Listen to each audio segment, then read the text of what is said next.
Olá amigos do Acontece Pinda, nós estamos de volta com o nosso quadro Dicas de Saúde, sempre no oferecimento da Unimed de Pindamonhangaba. E ao meu lado o Dr. Alberto Cobas, que é quem nos recebe hoje para um bate-papo. Doutor, estamos vivendo aí dias de novembro, né? O chamado Novembro Azul. E é lógico que o tema principal é o câncer de próstata. Doutor, primeiramente, obrigado, né, por nos receber aqui. A vida de médico, a gente sabe como é corrida. Agradeço esse espaço aí para poder a gente esclarecer um pouquinho aos nossos amigos que acompanham aí pelo Acontece Pinda, nosso site, e também pela nossa página no Facebook. Doutor, câncer de próstata é uma doença que ela dá algum sinal? Ela avisa que ela está ali? Como é que é, doutor? Silvio, obrigado pela oportunidade, né? Levando em consideração que é a importância desse mês como uma campanha nacional, sim, da Sociedade Brasileira de Urologia, né? Então a informação é extremamente importante em todos os aspectos. A sua pergunta, se lhe dá sintoma, algum sinal, sim, não dá nem sinal e nem nenhum sintoma, né? Então o câncer de próstata ele é silencioso, exceto em situações de tumores mais avançados. Então, o que significa isso? Significa que o homem precisa, independente de sentir alguma coisa ou não, fazer o exame de prevenção, certo? Para, se tiver um diagnóstico, esse diagnóstico seja o mais precoce possível, para ele poder ter um tratamento que seja curativo. Doutor, o exame de prevenção é o exame de toque retal, né? Existe ainda um tabu, doutor, isso ainda atrapalha, esse tabu que existe, esse preconceito que existe? Ainda atrapalha ou isso diminui um pouco, melhorou um pouco? Eu acho que a informação faz diminuir, certo, né? Porém, ainda existe o preconceito, o tabu em relação ao toque retal. Na verdade, a prevenção ela é feita através de 2 exames, que são obrigatórios. É o toque retal mais o PSA, que é um exame, uma dosagem sanguínea, certo, de uma proteína que a próstata produz, e ela produz mais em algumas situações, perfeito, dentre elas o câncer de próstata. Então não adianta fazer só o toque retal, certo, e também não adianta fazer só o PSA. Tem que sempre fazer os dois exames, um acaba complementando o outro. Doutor, e essa doença ela causa disfunções no homem, não é isso, doutor? Não. Não causa? Não. Aí pode causar algum problema o tratamento dela. Certo. Mas o sintoma do câncer de próstata ele é muito pequeno, então não causa nenhum problema. O homem com câncer de próstata, a não ser que seja um quadro avançado, ele pode ter dificuldade para urinar, o jato fica fraco, pode ter alguma dor pélvica, né? Se for caso avançado, tiver uma metástase, por exemplo, pode ter uma fratura óssea, mas na grande maioria das vezes não causa nada. Então, por isso que tem que fazer o exame. Então, não adianta a pessoa esperar, falar, não estou sentindo nada, eu não vou no médico. Isso está errado. A prevenção é tudo nesse caso? É tudo, tem que fazer. Tá. Doutor, e os casos, não sei se o senhor tem esses dados, no Brasil, aumentaram, diminuíram? Como é que é isso? E aqui na nossa região, aqui na nossa cidade, aliás, o doutor que atende Pinda, atende Taubaté também, né? No seu consultório, né? Tirando por base do seu consultório, aumento de caso, diminuição de caso, ou está mantendo a média? Não, eu acho que está mantendo a média, porém a prevalência do câncer de próstata, ou seja, é muito alta. Certo. Você tem uma ideia, não vou falar em morrer de câncer de próstata, mas a chance de um homem ter câncer de próstata é 1 a cada 6 homens. É muito alto. É muito alto. Então, no Brasil, esse ano de 2018, vão ter mais ou menos 68 mil casos novos de câncer de próstata. Então, é uma população extremamente alta. Sim. Então, 1 a cada 6 homens, a gente vai ter algum amigo nosso que vai ter câncer de próstata. Ou a gente mesmo. Entendi. Não significa que a gente vai morrer do câncer, mas ter o câncer. Então, o que acontece? O número tem subido um pouco, porque um dos fatores de risco do câncer de próstata é a idade. A idade. Tá. Levando em consideração que a nossa população está aumentando o prognóstico de vida, ou seja, a nossa população está envelhecendo, aumenta o número de câncer de próstata progressivamente também, né? Certo. Então, mas a incidência ou a prevalência da doença é muito alta. Doutor, as pessoas que têm casos de câncer já na família, o cuidado tem que ser redobrado, a atenção tem que ser redobrada? Sim. Na verdade, a Sociedade Brasileira de Urologia mantém o rastreamento, que a gente já falou que deve ser feito através do toque retal e do PSA anualmente. Certo. Então, existem dois grupos que tem que tomar um cuidado maior. Na verdade, um grupo. Raça negra, que tem mais câncer de próstata que o branco. Por que, doutor? Não se sabe se tem algum receptor androgênico, que é o que alimenta a próstata, o negro tem mais, se está alguma coisa relacionada à proteína da melanina, ninguém sabe. Na verdade, o motivo disso não é sabido ainda cientificamente. Então, a raça negra tem uma incidência comprovada cientificamente maior. E quem tem história familiar de câncer de próstata, principalmente os parentes de primeiro grau, pai, avô, irmão. Certo. Então, esse grupo negro e quem tem história familiar, ele tem que começar a fazer o rastreamento com 45 anos. 45. Quem não é desse grupo, ou seja, o resto da população, 50 anos. 50 anos. Esse é o que é preconizado. Existe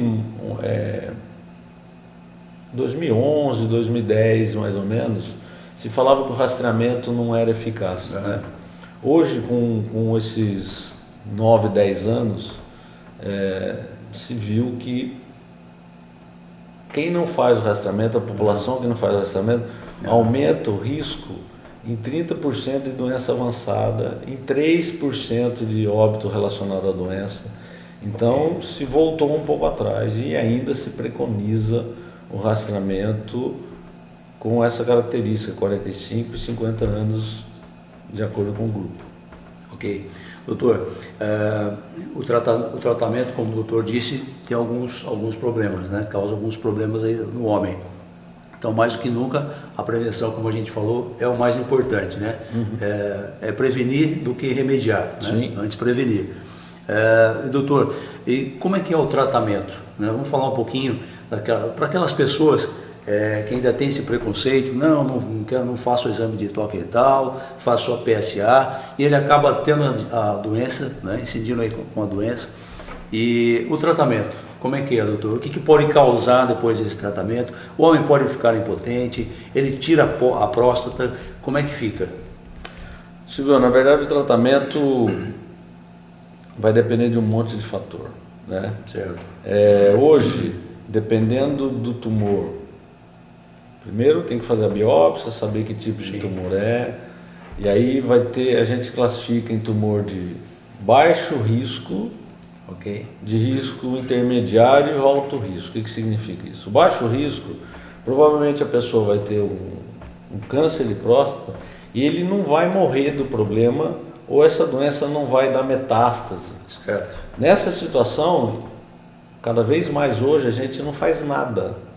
É uma quebra de paradigma, mas assim, você pode só observar e monitorando esse paciente de acordo com o tempo.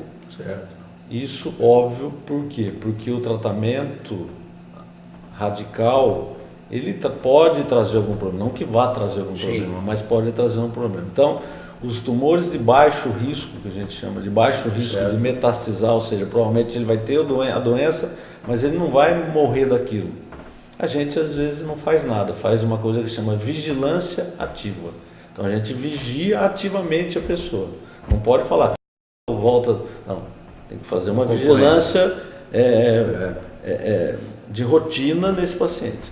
Existem as doenças de risco intermediário, de alto risco, que aí a gente tem que tratar efetivamente. Certo. Aí o tratamento vai depender de algumas situações. Basicamente hoje se faz ou a prostatectomia radical, que é retirada de toda a próstata, vesícula seminal, e ele pode ter um índice de morbidade, que significa de alguma complicação relacionada à cirurgia, que seria o que mais põe medo no homem, a disfunção erétil, né? A impotência sexual, que gira em torno hoje de uns 70%, mais ou menos, quer dizer,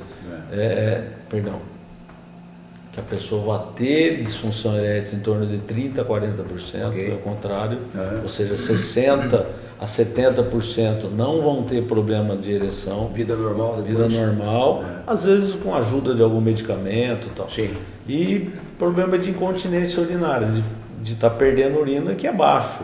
Nos primeiros 3 meses após a cirurgia, em torno de uns 30%, depois isso cai para 5%, 8%, que esse risco é menor. Né? Então esse é o grande medo da cirurgia, relacionada principalmente para o homem à ereção. Mas hoje a gente tem muito tratamento para isso também. Então Sim. é óbvio que tudo na vida a gente tem que ter uma escolha. Né? Lógico. Se a gente tem uma doença que pode ocasionar a nossa morte, o tratamento, tem que ficar bem claro que o tratamento em fase precoce da doença, o índice de cura é altíssimo, é acima de 90%. Certo. Então é óbvio que se tiver algum problema relacionado ao tratamento, é uma escolha que a gente acaba tendo que fazer, né? Ou fica com a doença, Sim. ou eventualmente corre o risco de ter alguma complicação relacionada ao tratamento. Doutor, com a idade, né, acima dos 40 anos, passa a existir um aumento da próstata natural? Isso é natural acontecer? Isso. O homem, a próstata aumenta de tamanho após os 40 anos normalmente. É mais ou menos, um número para ficar fácil de guardar, mais ou menos 60% a 50% dos homens depois dos 40 anos, a próstata cresce de tamanho. Certo. Ponto. Tá. Esse crescimento, só em 30% ou 20% dos que vão ter o aumento do volume vão ter algum sintoma. Mas isso é uma outra doença. Isso chama hipertrofia ou hiperplasia benigna da próstata. A próstata cresce, mas ela não é câncer, não é nada. Ela não vai matar o sujeito por causa disso. Devido à idade. O crescimento, nem sempre a idade. O crescimento vai produzir problema. Certo. Quando o crescimento produz problema, aí a pessoa vai ter dificuldade para urinar, tem que fazer força para fazer xixi, quer dizer, é que essa dificuldade acaba diminuindo um pouquinho a qualidade de vida, ele fica preocupado de ter um banheiro perto dele. Certo. Então isso tem um tratamento, né? Faz um tratamento? Ou com remédio, ou eventualmente com uma raspagem da próstata. Mas essa é uma outra doença que a próstata tem, que chama hipertrofia benigna da próstata. Não tem nada a ver com o câncer de próstata. Entendi. Entendeu? Mas pode ocorrer também. Pode ocorrer também. Pode E isso é identificado também no exame? Isso é identificado no exame de toque, porque o toque vê o volume da próstata também. Certo. E é óbvio que se precisar algum exame de imagem, por exemplo, ultrassom, isso acaba identificando, isso relacionado ao sintoma do paciente. O que precisa ficar bem enfatizado, assim, tem muito, infelizmente, ainda tem muito médico que não faz o toque também. Entendeu? Faz um ultrassom e o PSA. Como rastreamento de câncer de próstata, o ultrassom ele não rastreia nada. Certo. Entendeu? Então, se você vai no urologista e ele não está fazendo toque retal, ou seja, está fazendo PSA e ultrassom, troca de médico. Porque ele está com preguiça de examinar. Entendi. Entendeu? Entendi. Então, tem que fazer o PSA. É indispensável. É indispensável. O toque retal é indispensável. O ultrassom pode ter uma ajuda extra, mas como rastreador é o toque e o PSA. Isso precisa ficar bem claro. Porque às vezes vem muito paciente que fala assim, mas eu fui de fulano, ele não fez, só fez ultrassom e PSA. Olha, troca de médico, tem que trocar de médico. Doutor, e tem já, como é que está aí? A tecnologia já é muito avançada, né, na medicina. Não existe nada ainda no mercado que possa, no futuro próximo, substituir o toque retal? Nenhum tipo de exame? Se busca exames que tenham uma alta sensibilidade e seja específico também.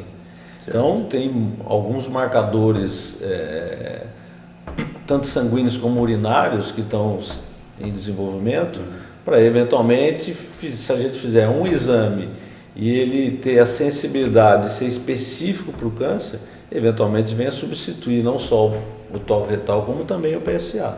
Né? Isso se busca realmente um exame que com o exame você tenha quase que a certeza ou não de estar com a doença, ou seja, ter câncer de próstata ou não. Então estão trabalhando nisso. Sim, sim, com certeza. Entendi. Tem alguns marcadores biológicos, isso está em desenvolvimento. Ok. Bom, doutor, mais alguma coisa que a gente possa deixar aqui, um recado para quem está nos acompanhando, principalmente os homens aí nesse Novembro Azul? Sim, eu acho que a Sociedade Brasileira de Urologia, né, tem o Outubro Rosa em relação ao câncer de mama. Sim. Então, as sociedades de especialidades estão colocando uma cor e um mês no sentido de conscientização. Sim. Então, toda a população que ela é conscientizada e informada, sim, ela acaba procurando um atendimento como prevenção, que isso é extremamente importante. Então, assim, o exame de toque retal, que é o tabu, o medo, é um exame ridículo, né? E se falando no aspecto de ser um exame muito tranquilo, que dura 5 segundos, né? Okay. Um exame que dá um monte de resposta para o urologista. Então não tenham medo, porque é muito tranquilo, não dói, né? Então essa conscientização é extremamente importante. Então o recado é assim, não precisa ser só no novembro. Lógico, né? Sim. É óbvio que a gente tem o ano inteiro. O novembro serve como um alerta, como um marcador, né? um marcador do mês, né? Vira um marketing, vamos dizer assim, da Sociedade Brasileira de Urologia. E o recado é que vá procurar um médico, porque se eventualmente a gente tiver uma notícia que a gente esteja com câncer de próstata, precisa entender que é uma doença que tem um tratamento muito eficaz, existe um controle muito grande e a chance de cura da doença em fases iniciais é acima de 90%. Então, quer dizer, se a gente tem uma doença que a gente consegue ter um marcador sanguíneo, que é o PSA, e consegue ter um diagnóstico precoce, a gente não pode deixar tudo para o homem lá de cima, a gente tem que ajudar ele. Tem que fazer a parte. Tem que fazer a nossa parte. Tá certo. Então tem que procurar o médico, o urologista no caso, e aí fazer o seu exame anual. Então esse, o recado principal é isso aí, né? Falando bem a linguagem popular, você não vai deixar de ser homem por ter feito aí o toque retal. De jeito maneiro. Não é verdade? Super tranquilo. E muito pelo contrário, vai se prevenir, o que é mais importante. Vai ser mais homem ainda. Mais homem ainda, é verdade. Doutor Alberto Cobas, quero agradecer aqui a sua participação com a gente aqui no quadro Dicas de Saúde, no oferecimento aqui da nossa Unimed de Pindamonhangaba. Obrigado. Tá ótimo, eu que agradeço a oportunidade. Doutor Cobas, que atende aqui na Coronel José Francisco, né? Número 90, e já está há mais de 30 anos aí, né? Atendendo aí os seus pacientes. Então eu agradeço aqui a atenção com os amigos do Acontece Pinda. Agradeço, eu que te agradeço. Obrigado. Então esse foi mais um quadro Dicas de Saúde. Até a próxima. Até mais. Obrigado.